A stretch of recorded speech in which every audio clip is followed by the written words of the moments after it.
Bom, irmãos, a gente segue aqui a nossa mais nova série de estudos na escola dominical, que é a Confissão de Fé de Westminster. Hoje a gente vai para a terceira aula, segundo capítulo, que a gente teve uma introdução histórica aí com o presbítero William. Então, na realidade, a gente está na nossa terceira aula, segundo capítulo da Confissão. Só lembrando, a Confissão de Fé é um dos 3 símbolos de fé da Igreja Presbiteriana. Então, a Confissão de Fé de Westminster, o Catecismo Maior e o Catecismo Menor. Com isso, nós compomos os símbolos de fé. E o que são símbolos de fé? Eles servem para nós como padrão doutrinário. Inerrância, inspirado por Deus, inerrância igual a sem erros, inspirado por Deus, palavra de Deus, somente a Bíblia, somente a Escritura. Mas como nós interpretamos a Bíblia? Como nós organizamos o nosso pensamento teológico, ou seja, acerca de Deus e daquilo que Ele revela para nós através da Escritura. A isso a gente então tem a confissão de fé e os símbolos de fé para nos conduzir. Isso é bom, isso é segurança para nós, porque unifica o nosso entendimento e objetiva, e eu sempre digo para vocês que a nossa fé é objetiva, ela não é subjetiva. E isso é bom, isso nos traz segurança também, porque nós podemos ter momentos como esse de escola dominical, em que os irmãos perguntam, que os irmãos questionam, e a resposta vai ser ou deve ser sempre a mesma dentro da igreja presbiteriana.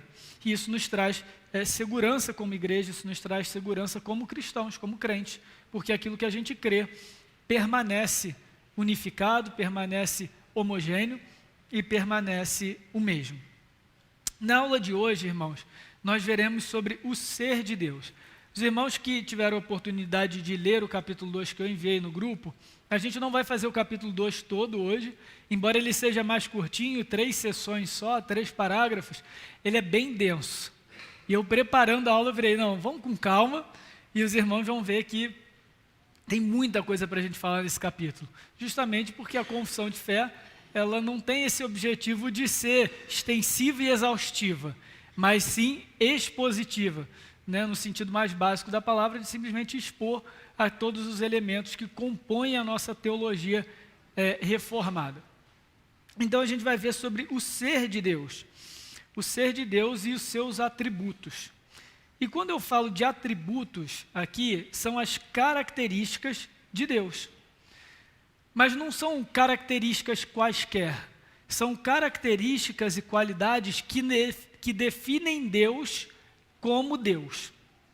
Então vou repetir, os atributos de Deus são as características ou as qualidades que definem Deus como Deus. A gente já está acostumado a fazer isso para outras coisas. Por exemplo, eu posso identificar um animal através das suas características. Inclusive, essa foi a primeira das ciências, a taxonomia. Quando Adão foi criado, ele nomeou os animais. Não sei qual critério que Adão usou, mas ele fez o exercício científico que a gente faz até hoje. Então, por exemplo, imagina que eu quero identificar um animal, e aí, pessoal aí do vestibular... Eita, colou aqui. Pera aí, gente. Pessoal aí que está estudando vestibular vai me acompanhar. Então, imagina que eu vou descrever um animal, eu digo para vocês que ele é um artrópode, ele é do filo dos artrópodes, mas ele não tem asas, tem 4 pares de patas e o tórax unido à cabeça. Eu estou descrevendo, então, a classe dos aracnídeos, as aranhas, os escorpiões, os carrapatos, os ácaros. Então, eu peguei atributos que são próprios dos aracnídeos, que eu não encontro, por exemplo, nos insetos, nos crustáceos e por aí vai. Quando a gente fala de Deus, é a mesma coisa. É óbvio que não é tão simples assim. Os atributos são mais complicados. E quando a gente fala de Deus, os seus próprios atributos já nos transcendem, ou seja, eles já estão acima de nós. Então, todo o exercício que a gente fizer aqui hoje vai ser um exercício mesmo mental, tá? Vai exigir um pouco mais de nós. Por quê? Quando a gente fala de atributos de Deus, a gente não fala sempre de todos. Então, há aqueles atributos que normalmente a gente já trata. Por exemplo, o amor de Deus, a misericórdia, a bondade, a justiça, a graça. Isso é comum, porque isso é recorrente, inclusive, nas nossas pregações. Mas a gente nem sempre fala da imutabilidade de Deus, da unicidade de Deus, da onipresença, da onipotência, da onisciência, embora a gente não deixe de crer nessas coisas. Então, a nossa aula de hoje vai tratar desses atributos, de todos esses que estão listados aqui, na primeira sessão, mas a gente vai gastar um pouquinho mais de tempo nesses que a gente não fala muito sobre eles. Tá? Então, eu queria fazer um acordo com os irmãos. 2 pontos aqui. Primeira coisa, eu garanto para vocês, mas isso assim, dou certeza para vocês, que eu não vou conseguir responder todas as perguntas de vocês. Porque falar sobre Deus é um ser limitado, falando sobre um ser infinito. Então, até mesmo aquilo que Deus revelou a nós, e todos os atributos que a gente conhece de Deus, é porque assim Ele nos revelou. Ainda assim, não exaure Deus, não esgota quem Deus é. Entenderam? Então, mesmo nos atributos que a gente aprende na Bíblia, a gente não vai compreender tudo. E isso vai ficar mais claro ainda na aula que vem, quando a gente falar de Trindade. Aí eu vou fazer o mesmo acordo, o mesmo pacto com vocês. A gente não vai conseguir responder tudo. Deus é elevadíssimo sobre nós, inclusive na sua essência, na sua existência. Mas a gente vai responder aquilo que é necessário para a gente formular a nossa fé, formular a nossa teologia e confiar no Deus da Bíblia. Isso nos é suficiente, a gente tem na Bíblia suficiente material para isso. Então, alguns atributos eu vou dar mais atenção, outros menos. Então, eu não vou pegar texto bíblico para cada um deles. Então, para aqueles que eu não mencionar o texto bíblico, tem a referência aqui no boletim, e depois também os irmãos podem ler, tirar dúvidas, fiquem super à vontade. E me interrompam, gente, mais do que nunca me interrompam, porque hoje realmente a gente vai ter uma aula que vai exigir um pouquinho mais de nós, tá bom? Então, quando a gente fala de Deus e dos seus atributos, Ele só revelou aquilo que é suficiente para nós e que é alcançável, acessível para nós, de modo que nós conheçamos a Deus e creiamos em Deus. Quer ver, Pedro, bota para mim aí João 20. Pedro, João 20, versículo 30. Os irmãos que quiserem abrir também, tenham à vontade. Aí no telão a gente vai acompanhando mais rápido. João 20, versículo 30. Aqui João está dizendo, explicando aos seus leitores o motivo do seu evangelho. E eu pego essa mesma razão, esse mesmo motivo para toda a Escritura, para toda a Bíblia. João 20, versículo 30. Na verdade, fez Jesus, diante dos discípulos, muitos outros sinais que não estavam escritos nesse livro. Esses, porém, foram registrados para que creiais que Jesus é o Cristo, o Filho de Deus, e para que, crendo, tenhais vida em seu nome. Então, esse é o objetivo do Evangelho de João, e a gente pode extrapolar esse objetivo para toda a Escritura. Então, o que de Deus nós conhecemos? Aquilo que Ele nos revelou, que seja suficiente para nós o conhecermos verdadeiramente. E conhecendo-o verdadeiramente, nós alcançamos vida eterna com Ele. Alcançamos reconciliação por meio de Cristo. Alcançamos salvação. Beleza, gente? Então, já me perguntaram isso. É possível que haja algum atributo de Deus que não tenha sido revelado a nós? Sim, é possível. Qual? Então, não foi revelado. Né?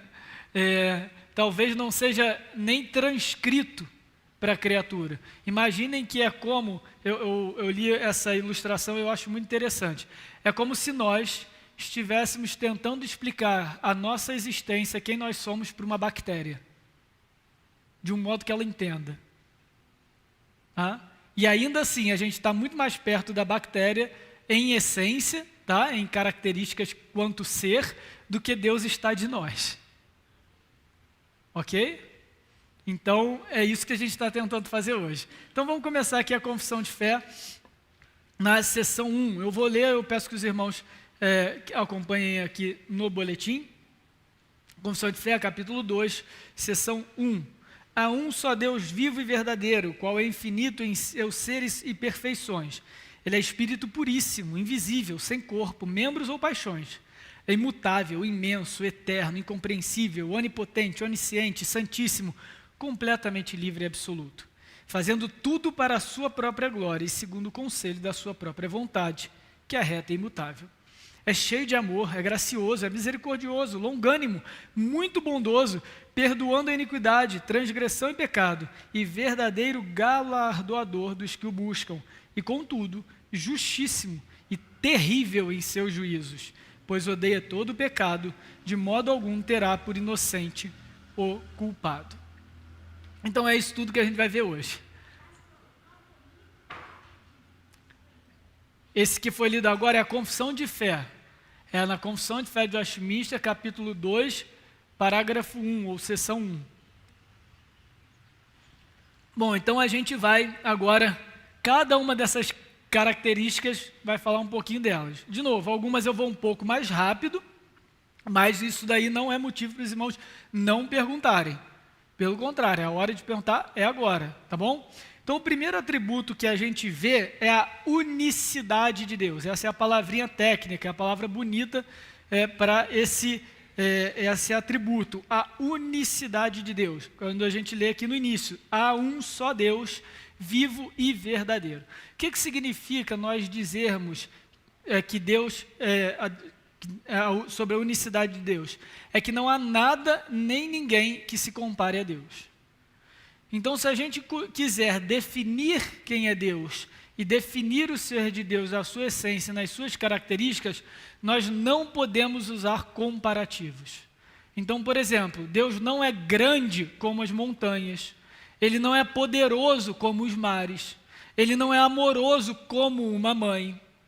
Isso é reduzir a Deus.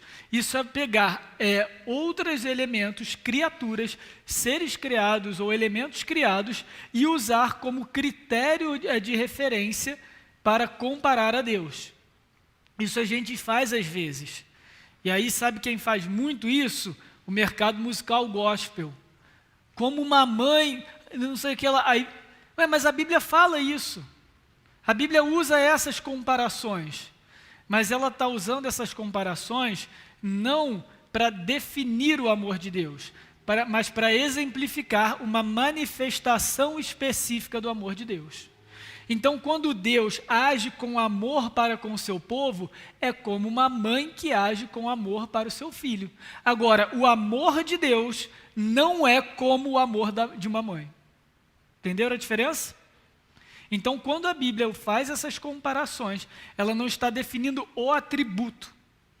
Ela está exemplificando uma manifestação daquele atributo. Percebem? Isso aí a gente vê constantemente na Bíblia.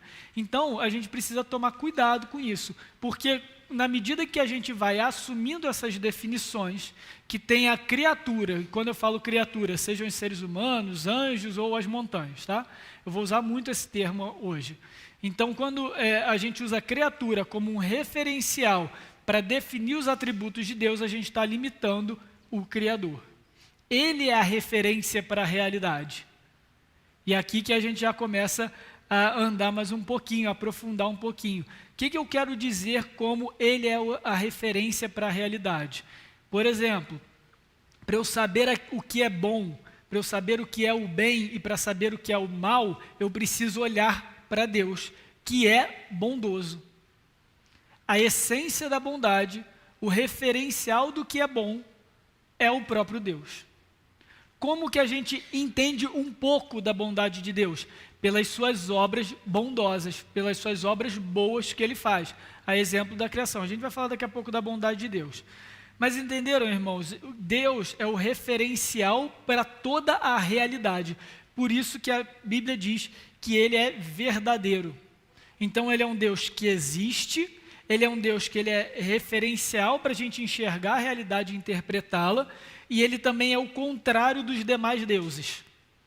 Então, os demais deuses são criados pelos homens. Mas o Deus verdadeiro existe por si só.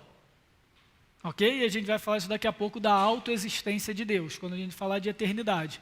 Mas então, quando a gente traz que Deus é verdadeiro, Ele é único, não há outro como ele. A gente está trazendo todos esses conceitos. Viram como falar dos atributos de Deus é mais profundo do que a gente imagina? Porque muitas vezes a gente tem essa linguagem, a gente fala dos atributos, mas a gente esquece deles. Então a gente canta, o único que é digno de receber. Mas como assim é o único que é digno de receber? Porque só ele pode receber toda a honra e toda a glória. Por que só ele pode receber toda a honra e toda a glória? Porque ele é único. Justamente é isso que a gente canta. Então, há muita carga teológica por trás de determinados termos que a gente usa. E é bom a gente parar para refletir sobre esses termos. Alguma dúvida aqui, gente? Tranquilo? Mas aqui também fala que ele é um Deus vivo. Então, o que significa dizer que Deus é um Deus vivo? Então, primeiro, ele é o contrário dos deuses falsos, das nações, mas também ele é um Deus pessoal. E ele é um Deus que tem vida em si mesmo. Ele é autoexistente e mais, ele é autônomo. E Deus é o único ser, de fato, autônomo. O que significa dizer que algo é autômato? É que tem vida própria. Mas é mais do que isso. Aqui em Deus a gente extrapola o sentido de autonomia. Porque autonomia é aquele cuja existência só depende de si. Nós somos seres autônomos, sim ou não? Se você perguntar para um ateu, ele vai dizer que sim? Vai, aí você pergunta para ele, mas você não precisa respirar? Se eu te botar na lua, amigo, sem roupa, você morre, então você não é autônomo. Você pode ser autônomo no seu intelecto, enfim, mas biologicamente você já não é autônomo, você depende de outros elementos para manter, para sustentar a sua existência, percebe? Então, qual é o único ser em todo o universo que existe por si mesmo? Deus. O que ele precisa para existir, gente? Tem uma coisa que ele precisa para existir. Ué, mas ele não é autônomo? Perfeito, boa, viu? É isso aí, gente. Ele mesmo. Por isso que ele é autônomo. Tudo que ele precisa é dele mesmo. É assim que a gente faz teologia, gente. Fazer um breve parênteses aqui. É assim que a gente faz teologia. A gente vai lendo, a gente vai pensando, vai comparando, vai testando o nosso entendimento. E, irmãos, o ensino teológico, o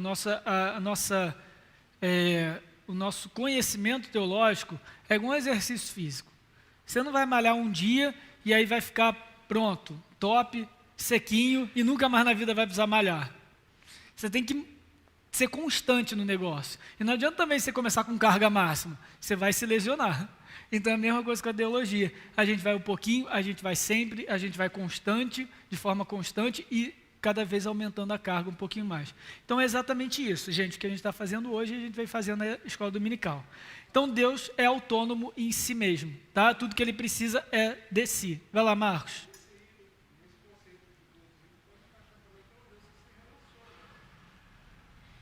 Perfeito, nesse contexto que de Deus vivo, é um Deus que se relaciona, um Deus pessoal.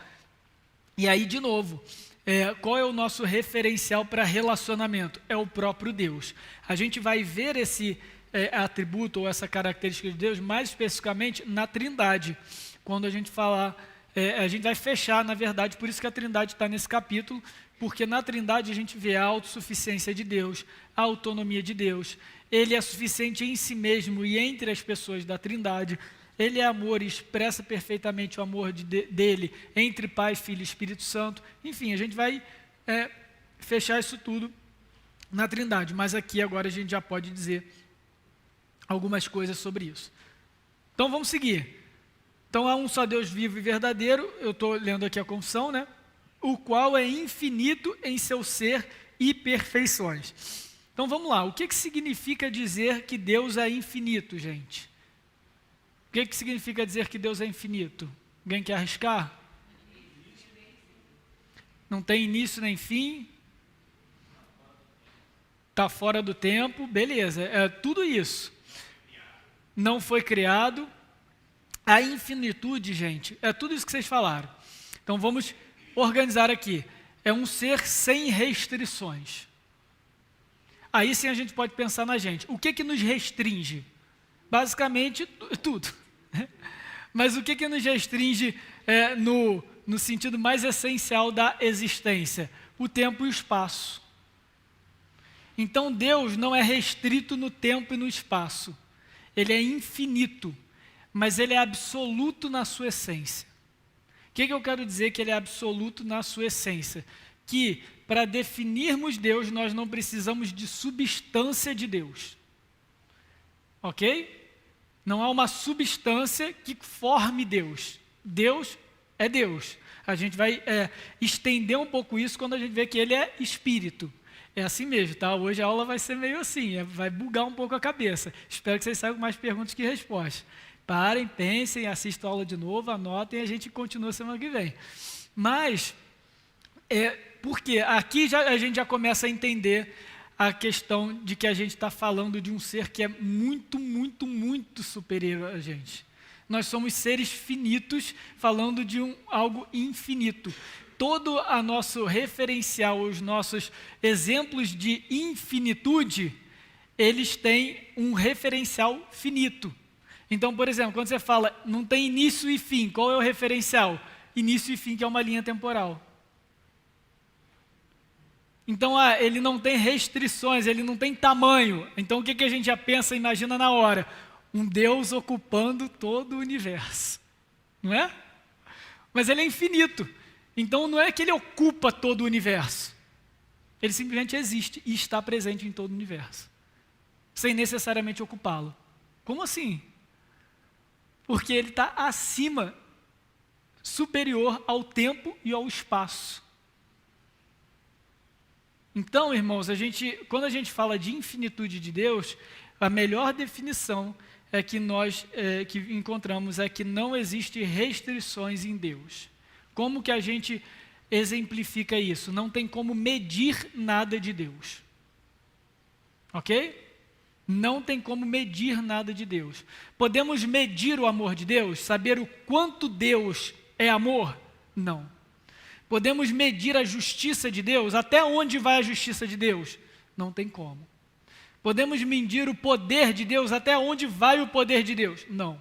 Então percebem? É daí que a gente consegue elaborar melhor esse atributo da infinitude de Deus. Ele é imensurável. Ele é imensurável. O amor de Deus, a bondade de Deus, os atributos de Deus, eles vão ser manifestos no tempo e no espaço, mas a gente nunca vai conseguir ter dimensão completa de qualquer um dos atributos de Deus. Pela glória de Deus, a gente vai passar a eternidade com Ele. E após a eternidade, óbvio, eternidade é uma brincadeira, e eternamente a gente nunca vai esgotar o nosso conhecimento de Deus. A gente vai estar constantemente se relacionando com Cristo, fisicamente, com Cristo encarnado, vai estar se relacionando com Deus, o Pai e o Espírito, porém, a gente nunca vai esgotar o conhecimento de Deus. A gente nunca vai conhecer tudo de Deus.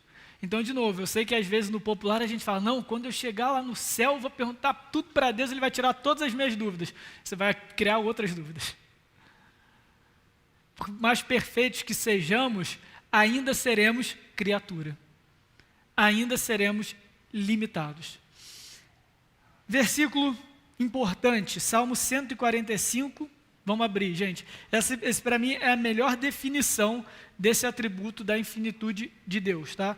É o Salmo 145, versículo 3.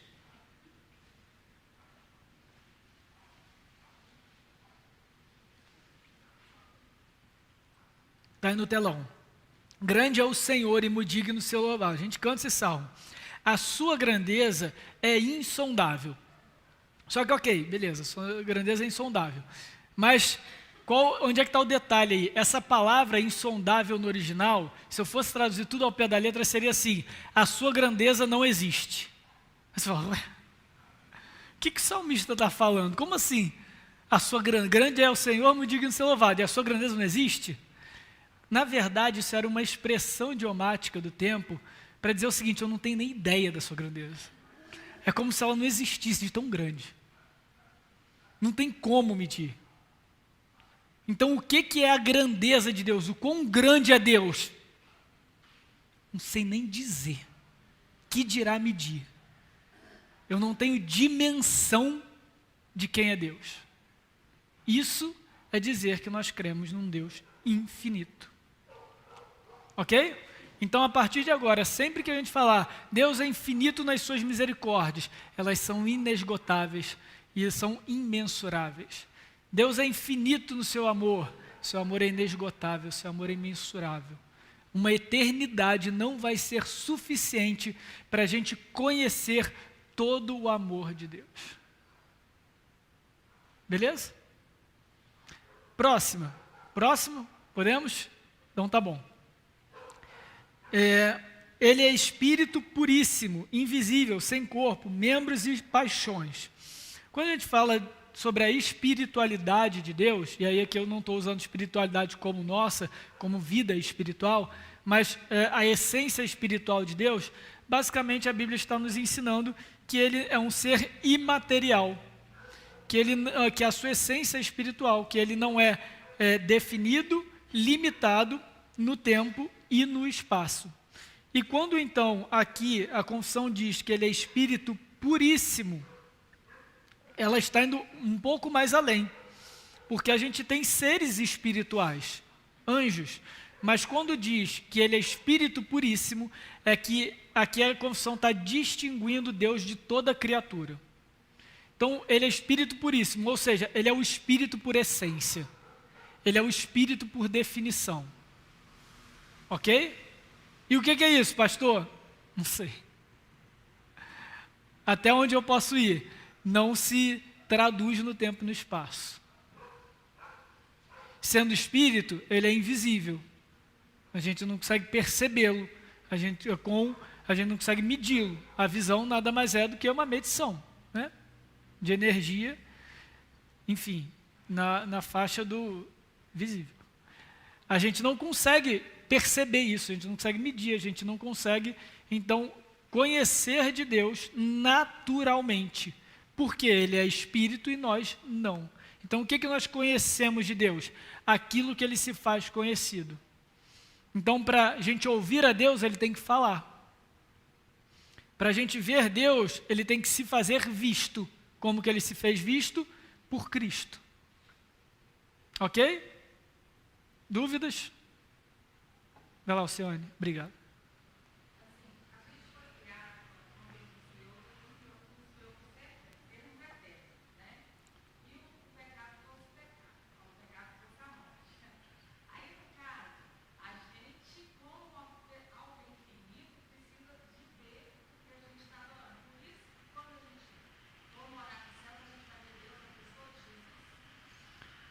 Tá, vamos lá.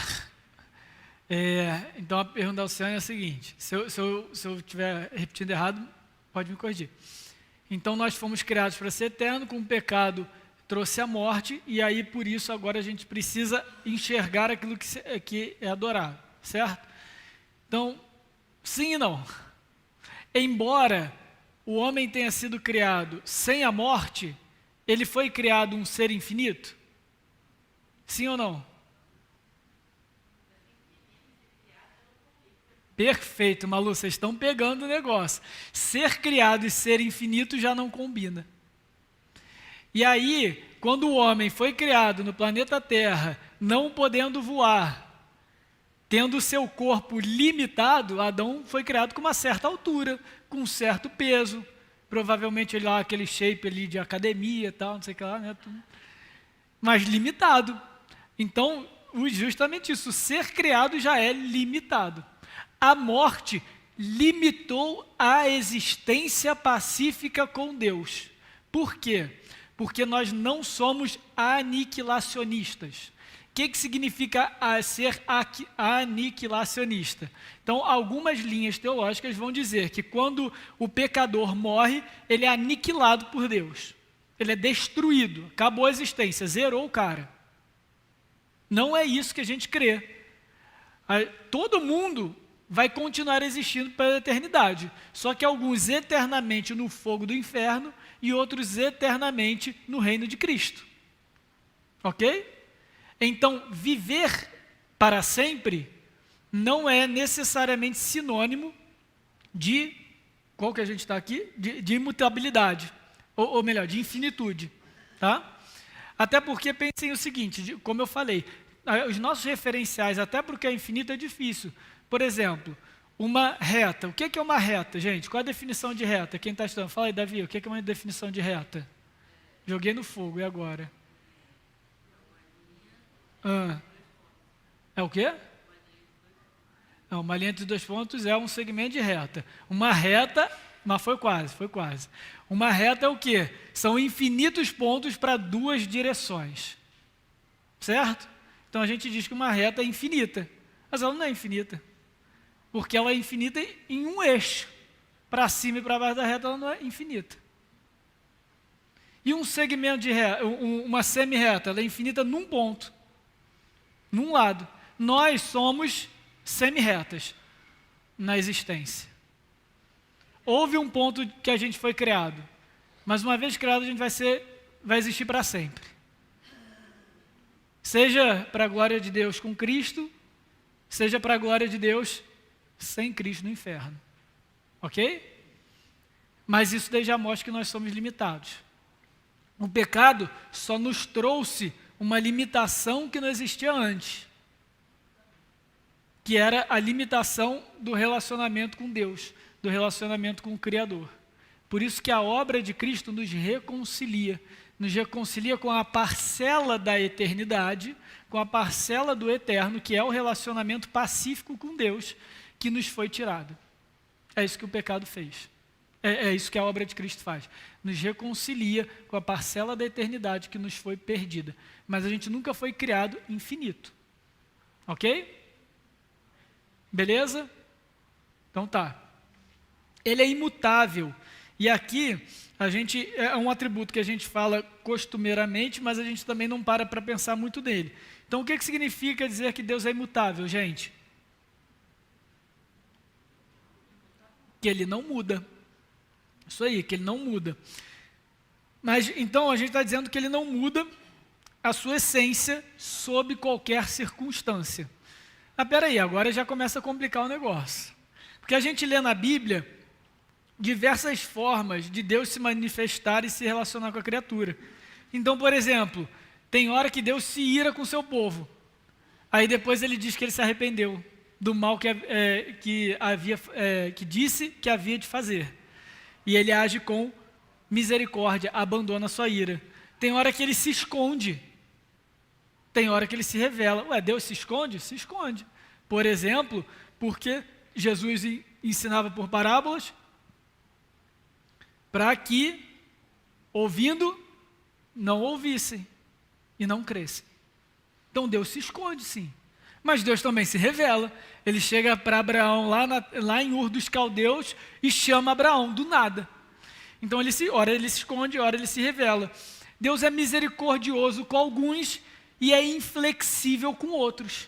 Com uns ele age com misericórdia, com os eleitos, e com outros ele age com justiça.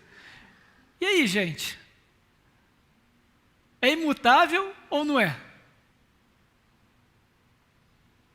Como que a gente concilia? Eu estou errando o copo aqui. Como que a gente concilia um Deus imutável com essas mudanças?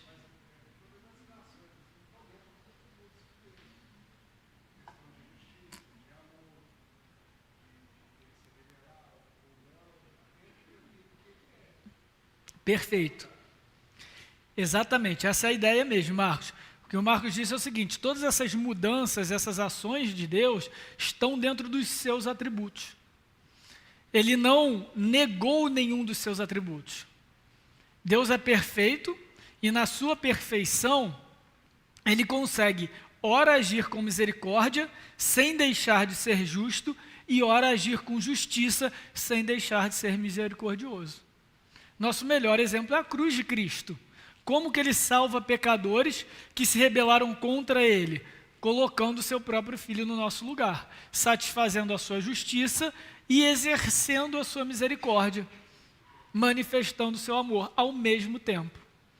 Então, irmãos, embora a gente tenha essas mudanças de Deus ao longo da história e formas de Deus se manifestar, ele não muda o seu caráter, ele não muda quem ele é. Fala aí, Rafa.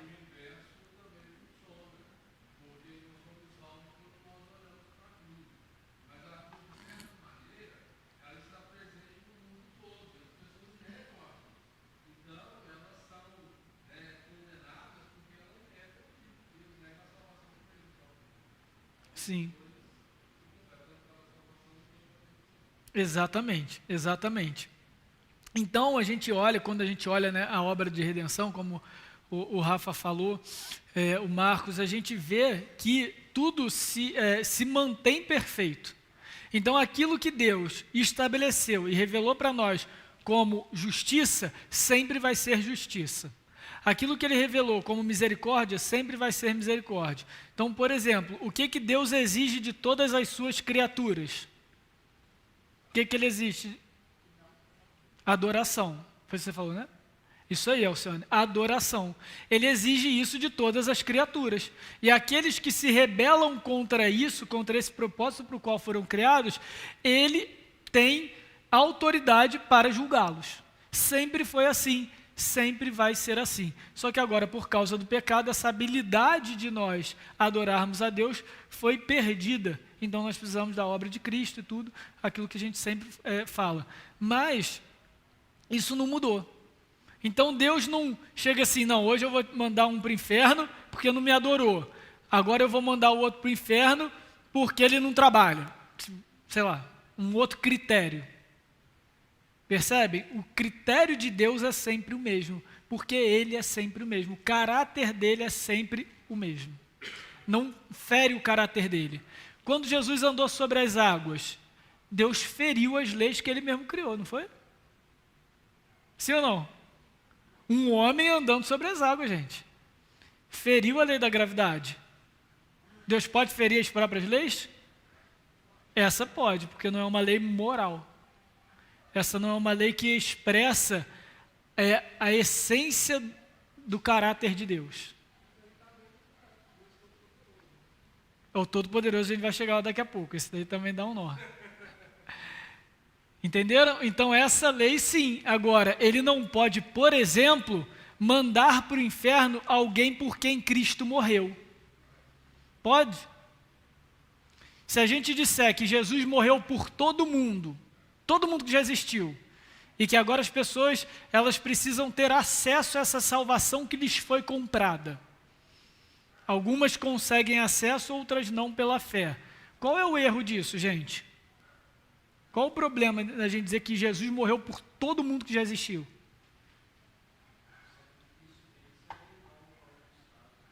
O sacrifício vai ser em vão, mas pior. A gente está fazendo de Deus um ser injusto. Como é que ele manda para o inferno alguém cujos pecados, cuja dívida foi paga? Aí entra a predestinação e a gente se salva por aí. A gente não tem esse problema. Percebem? A gente, quem pensa assim, sem perceber, fere a justiça de Deus. Ele não pode agir contra o próprio caráter. Fala aí, Davi. Estou adorando, que eu estou bebendo água para cá, vocês estão perguntando?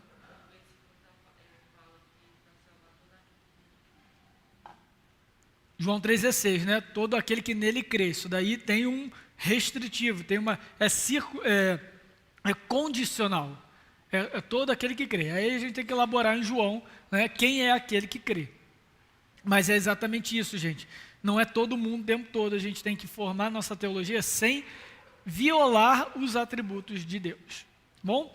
Então, pois é, tem gente ainda que acha que perde a salvação, que é possível perder a salvação. Então a obra de Cristo não é uma obra definitiva. Ele não é rei dos reis, ele não é senhor dos senhores, porque ele perdeu o controle da sua obra, não é? Então, irmãos, imutabilidade não pode ser confundido com imobilidade rígida, tá? Então, Deus ser imutável não significa que ele tem sempre que fazer a mesma coisa e reagir do mesmo jeito o tempo todo. Ele não pode ferir a si mesmo, ele não pode negar a si mesmo, ele não pode mudar os critérios que os definem. Ok? Isso é imutabilidade. Bom, vamos seguir aqui.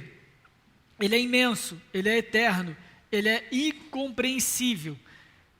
Então, gente, agora a gente vai falar sobre a imensidão de Deus, a eternidade de Deus, a incompreensibilidade de Deus. Aqui esses três atributos, eles vão dizer aquilo que Deus transcende a nós e a gente não consegue explicar. Acompanha comigo. Deus é imutável, certo? Quando a imutabilidade de Deus é aplicada ao tempo, nós encontramos a sua eternidade. Vou repetir. Quando a imutabilidade de Deus é aplicada ao tempo, nós encontramos a sua eternidade. Como assim? Ele é imutável. Ele não se deixa mudar por circunstâncias, por agentes externos. Como um Deus assim, como um ser assim, reage com o tempo, lida com o tempo? Ele está acima do tempo.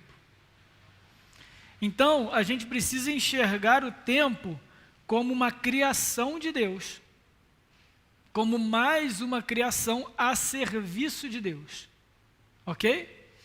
Se nós dissermos que Deus muda com o tempo, ele já não é imutável.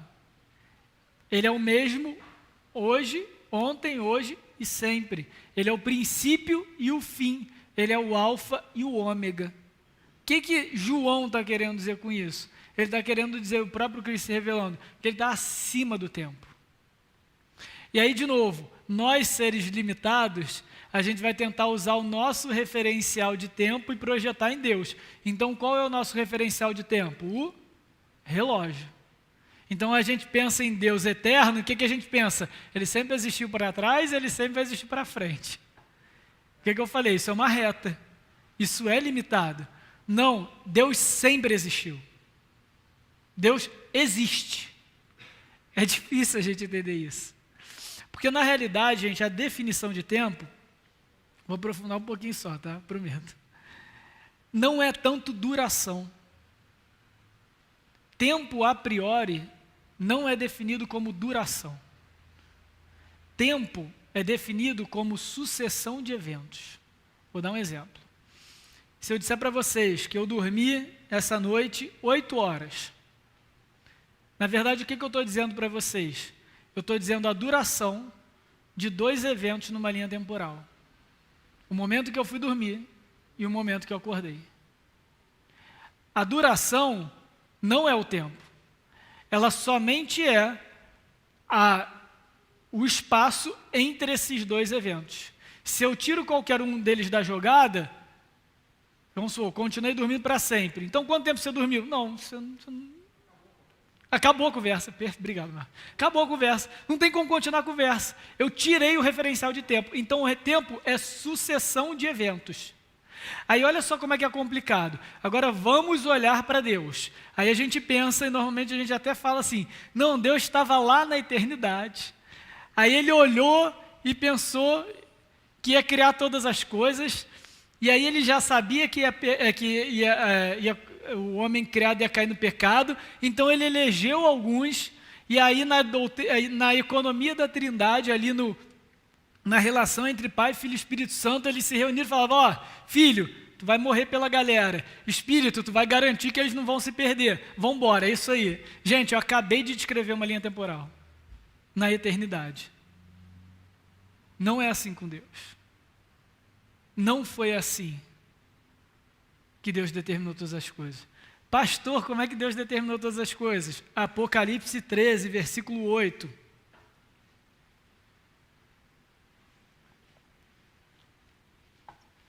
Apocalipse 13, versículo 8. É o melhor exemplo, e até onde a gente pode chegar, do que é um Deus eterno que não está sujeito ao tempo. Aqui João vai nos descrever o nome do livro da vida. João, qual é o nome do livro da vida? O que está escrito na capa? O livro da vida do Cordeiro que foi morto desde a fundação do mundo. Irmãos, o que é essa fundação do mundo? Pode falar, gente. A criação. Quando Deus criou todas as coisas, Ele criou o tempo junto. Foi o primeiro evento temporal. É o haja luz. Foi o primeiro evento temporal. Ok? Ah, peraí, o que quer dizer que Cristo é o Cordeiro que foi morto antes da fundação do mundo? Que Ele foi morto antes mesmo de existir o tempo. Então, no ser de Deus, na sua eterna existência, tudo num ponto só, Ele já sabia, Ele já tinha definido, Ele já tinha estabelecido, Ele já tinha decretado que o Pai se separaria alguns para si, elegeria alguns para si, o Filho morreria por esses uns e o Espírito Santo aplicaria a sua obra de salvação. Quando que aconteceu isso? Tudo ao mesmo tempo. Olha como é que eu falo, não tem como fugir. Tudo ao mesmo tempo, tudo na eternidade. Então, na eternidade, o Cordeiro sempre foi morto. Na eternidade, Cristo sempre foi Cristo. Na eternidade, Cristo sempre foi o nosso Redentor, Ele sempre foi o Rei dos Reis e o Senhor dos Senhores. Então, o que é a morte de Cristo na cruz? É a transcrição para a linha do tempo de uma realidade que é eterna. Perceberam? Mas Cristo sempre foi e sempre é o Cordeiro de Deus.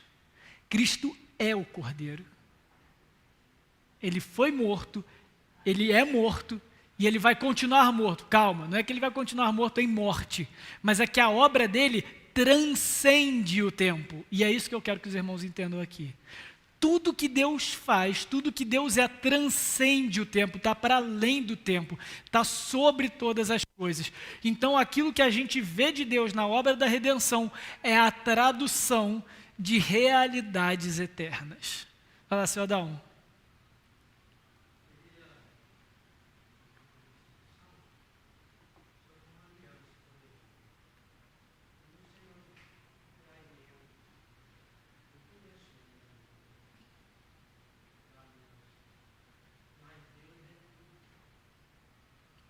Perfeito, essa é uma boa ilustração para a infinitude de Deus, né? Da aliança, onde começa, onde termina um círculo. Ele é infinito na sua circunferência, não tem começo nem fim.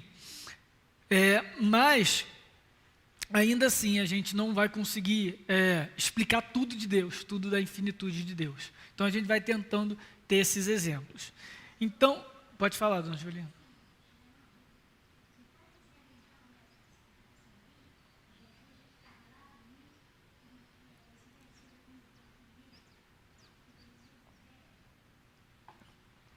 Excelente colocação, dona Angelina. Então, se Cristo estava ali, se Cristo é eterno, se a obra de Cristo sempre existiu nesse nível de eternidade, a gente entende João 1:1. No princípio era o Verbo estava com Deus e o Verbo era Deus. Por que João fala esse montão de coisa? Justamente para dizer que Cristo, aquele que é encarnado, ele é eterno. Ele também está além do tempo, porque ele é o próprio Deus. Percebem, gente? Isso é a eternidade verdadeira. Então, quando a Bíblia fala de vida eterna para nós, não é a eternidade de Deus. A nossa eternidade não é a eternidade de Deus. A gente vai viver para sempre nessa semi-reta da existência. Mas a gente teve um início. Deus não. Deus existe acima do tempo. Vai lá, Malu.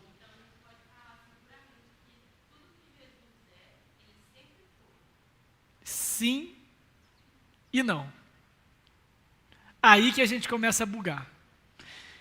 A pergunta da Malu é excelente. Então a gente pode dizer que tudo que Jesus é, Ele sempre foi? Sim e não. Sim, porque Ele é Deus, Ele é imutável. Todos os seus atributos de fato o foram. Agora, Cristo nem sempre foi corpo. Nem sempre foi homem. Ok? Mas isso daí fere a imutabilidade de Deus? Não. Ok? E a gente já está percebendo isso. Viu como a gente elaborar os atributos, a gente ajuda a gente a explicar, a responder perguntas mais difíceis ainda? Então, na realidade, a encarnação de Cristo é uma transcrição da obra eterna dele. Outro exemplo, Cristo, vai lá, Heber. Isso também mostra quando ele ressuscitou, que ele teve o seu corpo glorificado. Excelente. O verdadeiro corpo de Cristo. Uhum. Ele glorificado, que é muito diferente daquele que é encarnado quando encarnou. Perfeito. Aquele é o verdadeiro corpo de Cristo.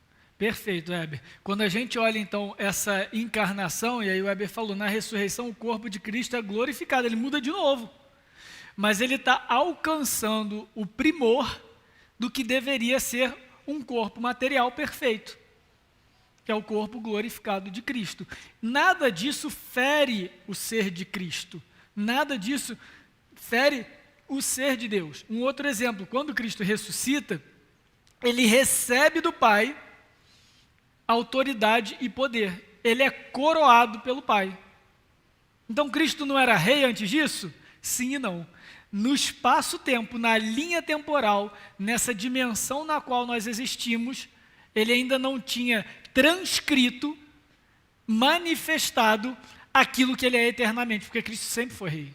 Assim como ele sempre foi o cordeiro que foi morto.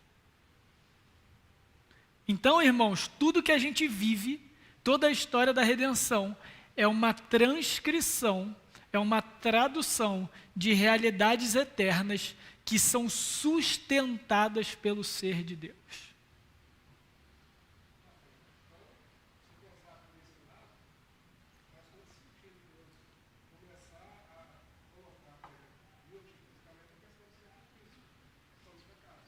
Perfeito, Marcos, perfeito. A teologia bíblica nos dá essa visão maravilhosa. O Marcos falou, então faz todo sentido Deus começar a história, ou colocar lá no início, sobre sacrifícios, porque essa realidade sacrificial sempre existiu no ser de Deus. Então, na história da revelação, o que a gente falou várias vezes, os irmãos cansaram de ouvir isso, que a revelação é o quê? Progressiva. E a revelação como progressiva, ela vai nos mostrando um pouquinho daquilo que é eterno. Vai lá, Rafa.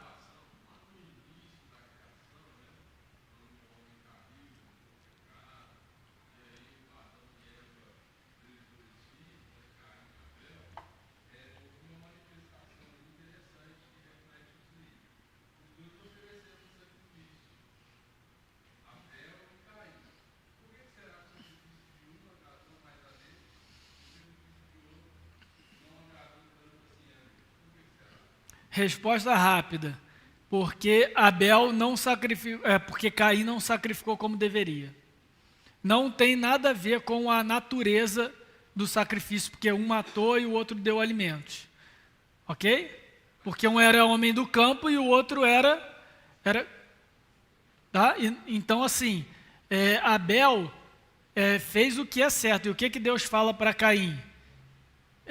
Para que ele faça o certo. Eis que o pecado está à porta e bate.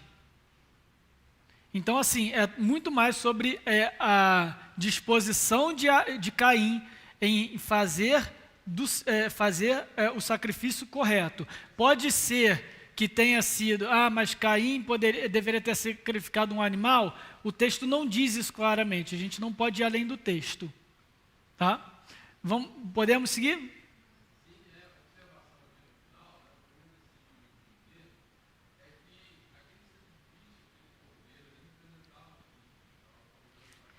Sim, todo sacrifício de sangue no Antigo Testamento aponta para Cristo, né? Isso com certeza, é exatamente isso. Então essa realidade sacrificial sempre existiu. Podemos seguir, gente? Então vamos lá. Deus é incompreensível. Isso daqui mais fácil, né? A gente já está percebendo isso. Na medida que a gente está avançando nos assuntos, a gente está percebendo que a gente é bem limitado para compreender Deus. É exatamente isso que a confissão de fé quer dizer. Ela, na verdade, tem dois aspectos aqui quando a gente diz que Deus é incompreensível. Primeiro, que a gente nunca vai entender tudo de Deus. Isso é limitação nossa. E segundo, a gente só pode compreender de Deus aquilo que Ele revela de si. O ser humano não pode conhecer a Deus por conta própria. Nunca pôde, tá? Não é por causa do pecado, não. Nunca pôde. O nosso conhecimento de Deus é mediado. Ou seja, a gente precisa de um meio pelo qual essa realidade, esse conhecimento chega a nós. No Éden, quem era o mediador? Era o próprio Deus. Era o próprio Deus. Tá? Hoje, quem é o nosso mediador? É Cristo, Espírito Santo. Tá? Cristo como mediador perfeito e o Espírito Santo como o agente de mediação. Ok? Mas aquilo que a gente conhece de Deus, a gente só pode conhecer através dele. Então, o máximo que a gente pode conhecer, assim, se a gente estudar a ciência e tal, vai ver que a natureza é perfeita, tipo, o pessoal do design inteligente, que eu acho muito maneiro, por sinal, tá? Não é uma crítica. Caramba e tal, realmente, então existe um designer, existe um grande arquiteto, aí como fala o pessoal aí fora, né? Mas isso não é suficiente. Isso não vai nos mostrar sobre o nosso pecado. Isso não vai nos falar sobre a obra de Cristo. Isso não nos vai dar vida eterna. O que vai nos dar vida eterna é a palavra de Deus e a obra de Cristo revelada por Ele mesmo. Ok, gente? Podemos seguir? Onipotência, aí chegamos.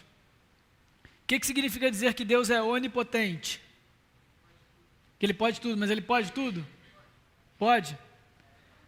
Deus pode mentir? Vamos abrir em Números 23, 19. Obrigado. Números 23, 19. Vou ler aqui. Deus não é homem para que minta, nem filho do homem para que se arrependa. Então, gente, Ele pode tudo ou não pode tudo? Ele pode, porém, ele não age contra a sua própria palavra. Ele pode, mas Ele não age contra a própria palavra. Então, Ele não pode. Ele pode pecar? Deus pode pecar? E quando eu falo pode, é de capacidade, é isso que está a onipotência, tá? Não é igual a gente está falando com uma criança, não pode pegar esse iogurte aí, é proibido. De fato, é proibido para Deus pecar. Eu estou dizendo o seguinte, Deus tem a capacidade de pecar, onipotência é isso. Quando a gente fala que Deus pode tudo, que Ele é todo poderoso, em teoria, o que a maioria das pessoas pensa é que Ele tem a capacidade de fazer tudo. Aí a minha pergunta então, Deus tem a capacidade de pecar? Então, como é que Ele é onipotente? Na verdade, eles são inversos, né? Se Deus chega num ambiente que tem pecado, aquele pecado não está. Então, essa... Boa construção, Heber. O Heber falou o seguinte, se Deus chega para fazer ali algo que seria pecado, então aquilo ali não é pecado. Realmente, Deus é o referencial de todas as coisas. Gente, não confundamos essa onipotência com capacidade de fazer tudo.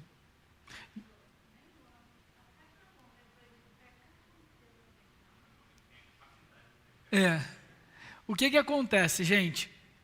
Aqui a gente está falando de novo de restrição. Volta um pouco da infinitude de Deus ser o infinito. Então, ser todo-poderoso, quando a Bíblia fala que Deus é todo-poderoso, ela está nos dizendo que nada nem ninguém restringe a ação de Deus. A não ser quem?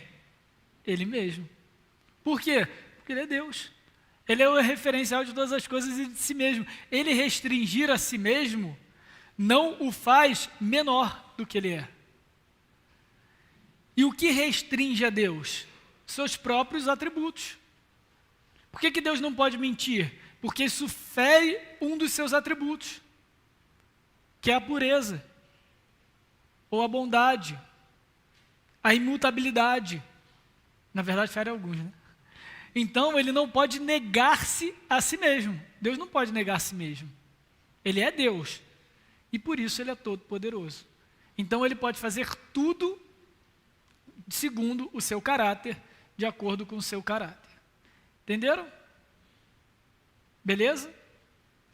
Tudo bem. Aí, essa daí porque, de novo, é um conceito que a gente não está, que a gente está familiarizado, mas a gente não trabalha tanto.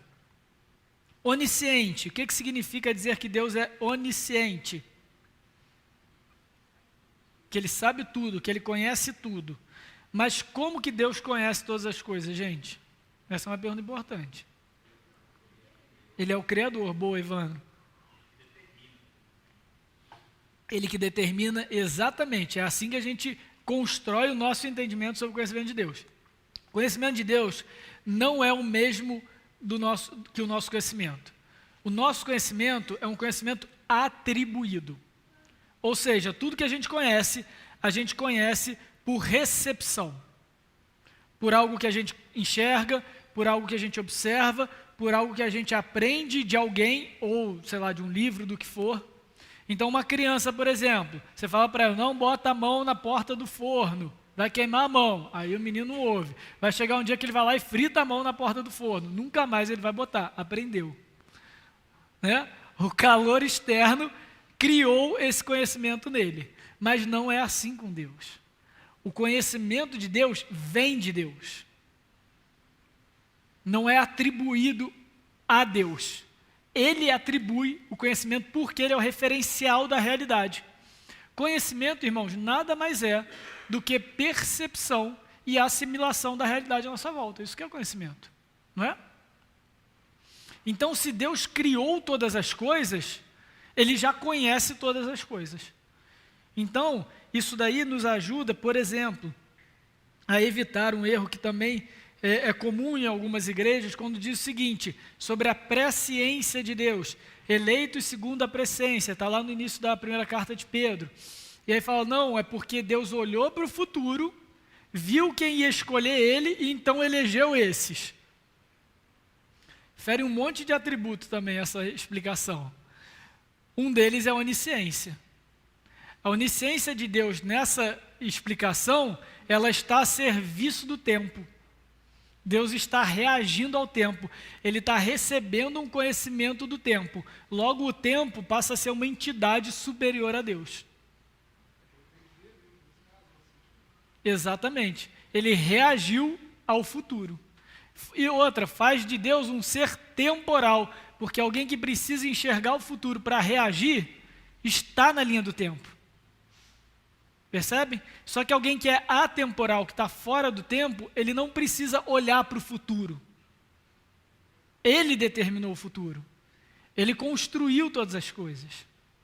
Então, a gente diz que Deus sabe todas as coisas, e essa presciência de Deus, esse pré-conhecimento de Deus, está muito mais relacionado ao conceito judaico de conhecimento de vínculo de amor, do que de conhecimento cognitivo grego. Tá bom? Dúvidas sobre a onisciência de Deus? Não? Então a confissão segue aqui. Ele é completamente livre e absoluto, fazendo tudo para a sua glória, segundo o conselho da sua própria vontade, que é reta e imutável. A gente já está terminando aqui, irmãos. Então o que quer dizer isso? O que a confissão de fé quer nos dizer? Que ele faz tudo segundo o conselho da sua própria vontade, que é reta e imutável. Aqui já é a tradução de muitos atributos que a gente já falou hoje, né? Mas eu só queria destacar o seguinte, olha, fazendo tudo para a sua própria glória. Essa é a grande motivação de Deus fazer tudo que Ele fez. Tudo que Deus faz é para a sua própria glória. O que significa Deus fazer algo para a sua glória, gente?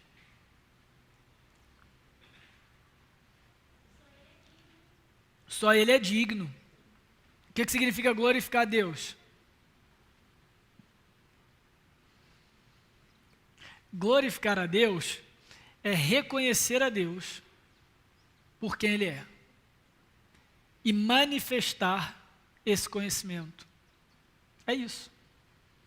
Então, quando a gente adora a Deus, quando a gente canta louvores, por exemplo, a gente está reconhecendo publicamente e audivelmente que só Ele é digno dos nossos louvores. Quando a gente trabalha para a glória de Deus, quando a gente faz um bom trabalho, quando a gente é honesto na nossa prestação de serviço, quando a gente é dedicado como para o Senhor, como Paulo vai escrever aos Efésios, então a gente está dizendo que o trabalho é bênção de Deus e Deus nos ordenou trabalhar no mandato cultural quando Ele nos criou. Então a maneira como a gente trabalha aponta para um Deus que nos criou para o trabalho e tem prazer e se alegra em ver os seus filhos trabalhando bem. Isso é glorificar a Deus. Então o que é uma vida para a glória de Deus? É que tudo que a gente faz aponta para a existência de Deus perfeito, amoroso, todo-poderoso, enfim, de todos os seus atributos. E Deus, tudo que Ele faz é para a sua glória. Isso faz de Deus um Deus egoísta, gente? Um Deus narcisista? Alguns de fora do cristianismo vão criticar essa visão bíblica cristã de Deus, que é tudo para a glória dele. Então Deus é um grande menino mimado. Tudo que Ele faz é para Ele mesmo. Como que a gente rebate isso, gente?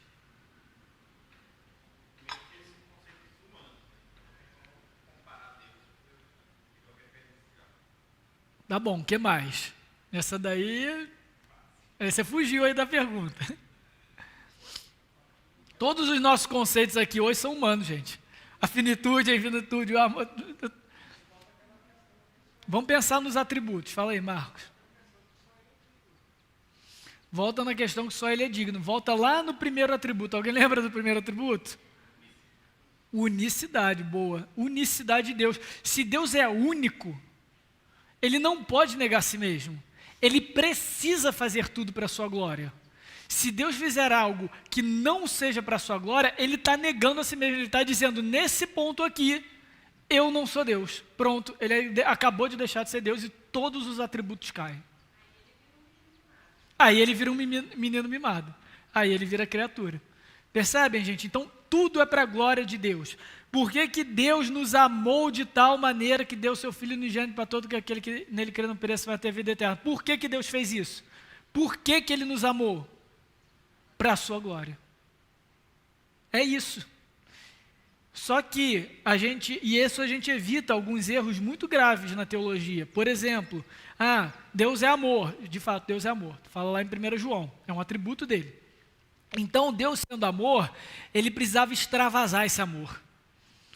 Então, Ele criou seres à sua imagem e semelhança para poder amar. Qual é o erro disso, gente? Onde é que está o erro disso? Ele não tem necessidade disso. Ele já não é autossuficiente. A gente vai ver isso na semana que vem. Então, você colocou agora, sobre Deus, acima de Deus, uma necessidade de um amor recíproco. Mas Deus é amor. E o amor é relacional e recíproco. Então, onde que Ele satisfaz o seu amor? Na Trindade. Nele mesmo. Perfeito, gente. Viu como é que a nossa teologia vai encaixando? Bonitinho. A gente vai, no início parece um caos, é igual quando a gente pega aquela caixa de Lego e vira assim no chão. Aí a gente vai montando as pecinhas e vai ficando bacana. Então, gente, é isso. Deus, Ele é autossuficiente, Ele não precisa de nada nem de ninguém. Isso que a confissão de fé diz, que Ele é livre, é absoluto, fazendo tudo para a sua glória, segundo o conselho da sua vontade. Dúvidas aqui? Adorar pelo que Ele é. Toda a nossa adoração é adorar pelo que Ele é. Irmãos, eu não vou me estender nos últimos atributos por um motivo. Porque esses atributos são os que a gente mais fala. A gente já teve algumas aulas aqui sobre santidade, sobre misericórdia, sobre graça. Então, o que eu quero falar aqui? Eu quero destacar só a natureza desses atributos e o primeiro desses atributos, que é ser, quando a confissão diz que Ele é santíssimo, tá? Então, o que significa dizer que Deus é santo, gente? Puro. O que mais? Perfeito, Davi. Ele é diferente da criatura, porque santo significa separado. Então, quando a gente fala que Deus é santo, une todas essas ideias, que Ele é puro, que Ele é moralmente perfeito. Por que Deus é moralmente perfeito? Porque Ele é o referencial de moral e de bondade e de perfeição, e Ele é separado, não há outro como Ele. A santidade é a unicidade moral de Deus. Agora ficou bonito, né? A santidade é a unicidade moral de Deus. O que significa isso? Ele é único, Ele não tem referencial, só Ele é Ele. Só que quando a gente vê isso expressamente no caráter de Deus e na maneira como Ele determina o que é bom ou mal, o certo e errado, o justo do injusto, e daí manifesta outros atributos dele, como graça, amor, misericórdia, justiça, Ele é santo. Ok? Ele é santo. Não, não. E aí, aqui esses últimos atributos, Alcione, a gente até chama eles de atributos comunicáveis, porque são atributos que Deus compartilha conosco, e as suas ações manifestam diretamente esses atributos. Então, assim, de fato, a graça é uma ação de Deus, corretíssima, mas ela vem de um atributo, que é Deus ser gracioso. Então, a misericórdia é uma ação de Deus. Tem um alvo, pecadores, mas também vem de um atributo de Deus que é ser misericordioso. E Ele comunica isso a nós. Então, nós podemos ser santos, inclusive a lei de Levítico é sustentada nisso, sede santos porque eu sou santo, assim diz o Senhor. Nós podemos ser misericordiosos, bem-aventurados os misericordiosos, porque alcançarão misericórdia. Nós podemos agir com graça, embora nunca no mesmo nível de Deus. E a gente pode agir com justiça, enfim, isso tudo nos é comunicado.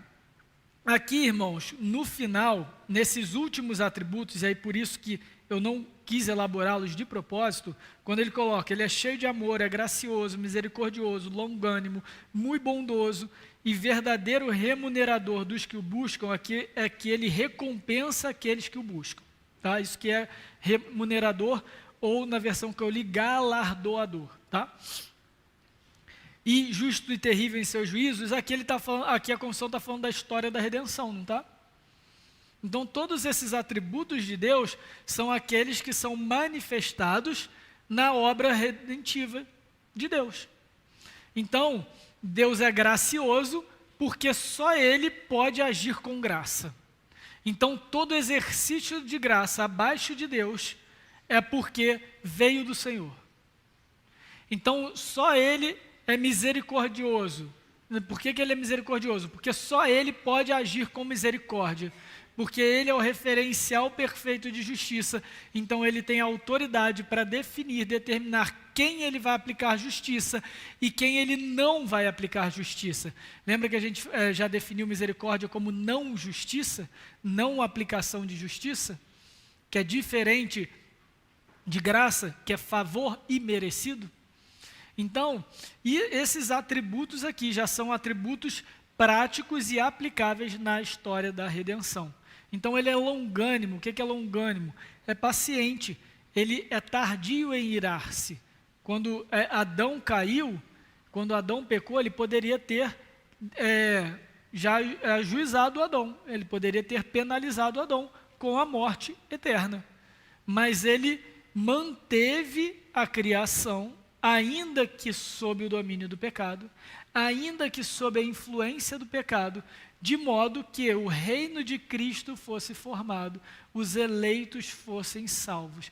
Então isso daí, essa espera de Deus até o dia do juízo final, na realidade nos revela um atributo dele, que ele é paciente, ele é longânimo. Fala aí, Davizinho.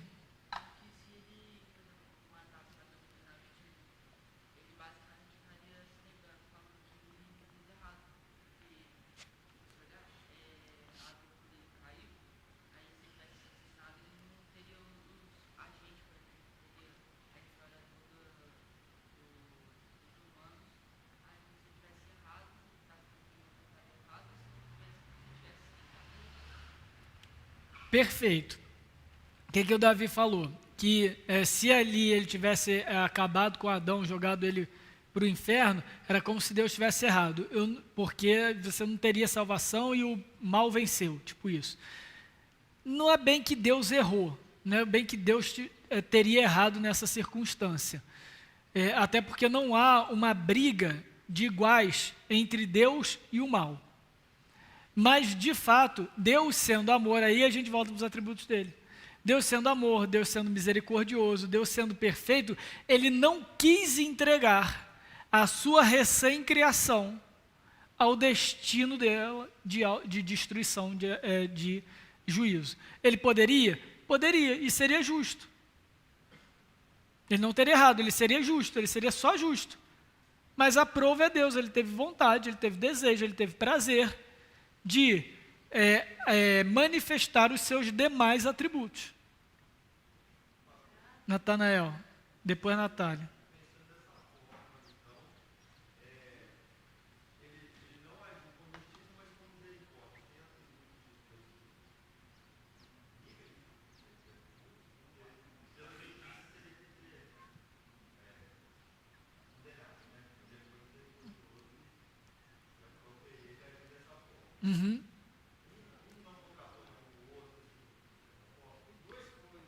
Deveria, né? Deveria. A pergunta da Natanael é boa. Mas será que não tem atributos de Deus que são maiores do que outros, ou um não contrapõe, não contradiz o outro? Como é que a gente tem misericórdia e justiça ao mesmo tempo? Na cruz. Essa é a natureza da perfeição de Deus. Aquilo que a gente não consegue unir e conceber, está harmonizado no ser de Deus.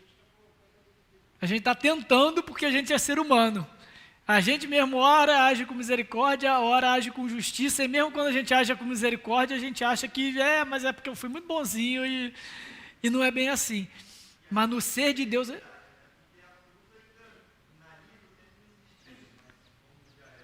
Mas na eternidade ela existia. A cruz sempre existiu na eternidade. Misericórdia e justiça sempre estiveram em harmonia na eternidade.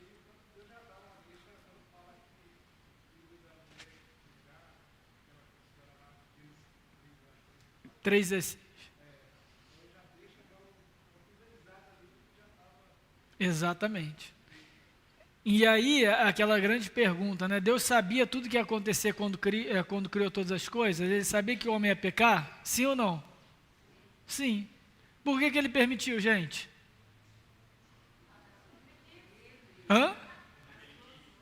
Para a sua glória. E essa é a melhor resposta, para a sua glória. Porque na história da redenção, a gente vê todos os atributos que Deus comunicou a nós. A gente vê a misericórdia revelada, a gente vê a graça, a gente vê a bondade, a longanimidade, o amor, a justiça. Percebe? Por que Deus criou tudo sabendo que ia dar ruim? Não deu ruim, gente. Não deu ruim. Foi tudo para a sua glória. Nossa, mas foi uma manifestação de glória dolorosa, não foi? Aí eu lembro do meme do Doutor Estranho. O Doutor Estranho, nos Vingadores, eu vi 1 milhão de cenários possíveis. É Deus na eternidade. Deus na eternidade. Gente, aquela fala é perfeita. Deus, sendo onisciente, sendo perfeito na eternidade, Ele não viu 1 milhão, Ele viu todos os cenários possíveis para a história da redenção. E o cenário que mais glorifica a Deus, que mais exalta o Senhor em todos os seus atributos, é esse que a gente está vivendo. Para a glória dele. Nosso problema é desobediência, é só isso, Judith. E a gente sofre por causa dela. E aí, a gente entende agora a obra de Deus na eternidade. Mais dúvidas, irmãos? Agora tem que digerir isso tudo, né? Semana que vem tem mais. Vai lá, Renan, depois o Davi.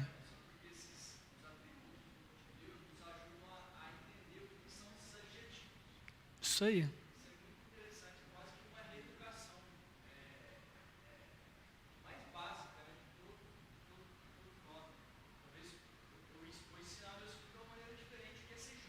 Uhum. Ser justo não é conhecer a Constituição. Ser justo não é pagar todos os impostos. Isso abarca, mas ser justo é o que é justiça a partir de Deus. E aí isso quase que é um mundo, que a gente não vai conseguir tocar, mas isso tem que descer para que a gente aprenda o que são os adjetivos. Senão a gente vai estar refém das leituras do mundo. Excelente colocação, Renan. É exatamente isso. Quando a gente estuda os atributos de Deus, primeiro, a gente conhece mais de Deus, a gente se maravilha com essa profundidade, mas ela também tem essa aplicação prática. Então agora, se eu quero saber o que é ser um pai amoroso para os meus filhos, eu vou procurar entender como Deus manifestou uma partezinha do seu amor por nós.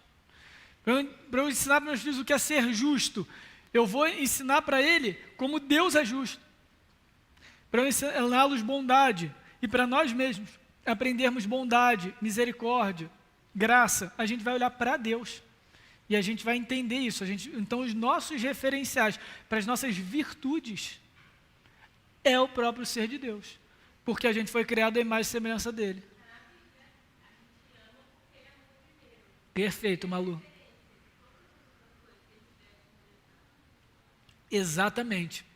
Esse exemplo do atributo do amor, a gente pode extrapolá-lo para todos os outros atributos comunicáveis de Deus. o amor, a misericórdia, a santidade, a bondade, a graça, a longanimidade, e por aí vai. Fala aí, Davi.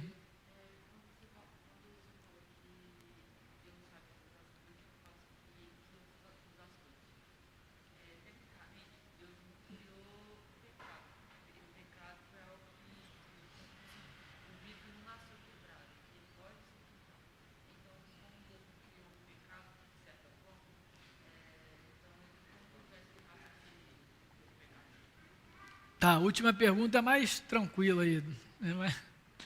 Davi perguntou o seguinte: Deus criou todas as coisas, mas ele não criou o pecado, não criou o mal. Então como é que o mal existe? Eu já respondi essa pergunta, mas eu vou responder bem rápido aqui, gente. E de novo, é o tipo de discussão que a gente vai, elabora um pouquinho, aí os irmãos ouvem, estudam, tiram dúvida e a gente vai crescendo. Não vou resolver o problema do mal aqui agora, tá? Em 5 minutos. Mas basicamente, Deus criou todas as coisas de forma boa, de forma perfeita, de forma agradável, de acordo com o seu caráter, mas com potencial para o mal. E aí o exemplo que eu dou aqui, todo exemplo que a gente dá nessas discussões é limitado, tá, gente? É limitado mesmo, a analogia é ruim, é fraca, porque a gente está falando de coisas muito superiores, que transcendem a nossa existência. Mas eu dou o exemplo do vidro. Um vidro pode ser quebrado, sim ou não? Mas se eu coloco ele ali na janela, ele está quebrado? Ele tem potencial para ser quebrado. Aí é lógico, onde que a analogia cai? Ah, mas alguém tem que jogar a pedra. Quem que jogou a pedra? Aí, viu, a analogia caiu, não tem muito para onde ir. Mas você tem um potencial de criar do mal. É esse potencial que a gente vê na Bíblia, quando quando Eva olha para o fruto, fala, e ela vendo o fruto, e que ele era desejável aos olhos. Isso é pecado em Eva? É cobiça em Eva? Não, ela não tinha pecado ainda. Então o que é esse desejável aos olhos, bom para comer e para dar entendimento? O que é isso? Potencial de pecado. Por que Deus criou o homem com esse potencial? Lembra do Doutor Estranho, depois vocês assistem de novo aí o Guerra Infinita. É o Guerra Infinita, né? Aí, depois assiste de novo aí os Vingadores. Então, a gente tem isso. Aí o Davi perguntou, tá, mas então, se ele é onisciente e conhece todas as coisas, como que ele conhece o pecado sem pecar? Porque ele conhece a si. Entendeu? É tudo que ele não é, e é tudo que se opõe a ele, porque ele é o referencial de si mesmo, ele é autoexistência, ele é autossuficiente. Olha que beleza, viu? A gente pegando outro que a gente viu de outros atributos, vai explicando perguntas difíceis. Beleza, pessoal? Vamos terminar? Ou não? Dúvidas? Então, bora, vamos orar. Senhor, nosso Deus e soberano Pai, que difícil, Senhor, para nós aprendermos e conversarmos sobre o Senhor mesmo, sobre o seu ser, sobre os seus atributos, Pai. Isso nos humilha, isso nos coloca de joelhos diante da sua transcendência, diante da sua majestade, diante da sua superioridade, da sua glória, do seu poder. Louvado seja o Senhor por isso, Pai. Isso só aquece o nosso coração, porque nos aproxima do propósito para o qual fomos criados, é para a Tua glória, Senhor. E a gente tem prazer, como povo do Senhor, em conhecer a Ti, e Te pedimos que o Senhor nos dê mais desse conhecimento a cada dia na nossa vida. O Senhor que é a fonte de todo conhecimento, que é referencial para tudo que é verdadeiro, tudo que existe. Senhor, nos enche do Teu conhecimento, e que esse conhecimento nos aproxime de Ti, nos faça cada vez mais tementes ao Senhor, que tenhamos cada vez mais no nosso coração amor pelo Senhor, Pai, em nome de Jesus. Obrigado por ser um Deus tão bondoso, e na Tua bondade, na expressão da Tua bondade, da Tua misericórdia e do Teu amor, o Senhor se revela a nós. O Senhor nos salva da morte e do pecado, para que tenhamos vida eterna, relacionamento perfeito contigo, Senhor. Louvado seja o Teu nome por isso. Dá-nos um dia do Senhor, um dia santo, para a honra e glória do Senhor. Dia de descanso. Nos abençoa em nossas casas, no nosso almoço agora, e também desde já prepara o nosso coração, Pai, para o culto que prestaremos ao Senhor mais à noite, permitindo o Senhor assim. Em nome de Cristo Jesus. Amém. Amém, meus irmãos. Deus abençoe, bom domingo. e até mais tarde, se Deus quiser.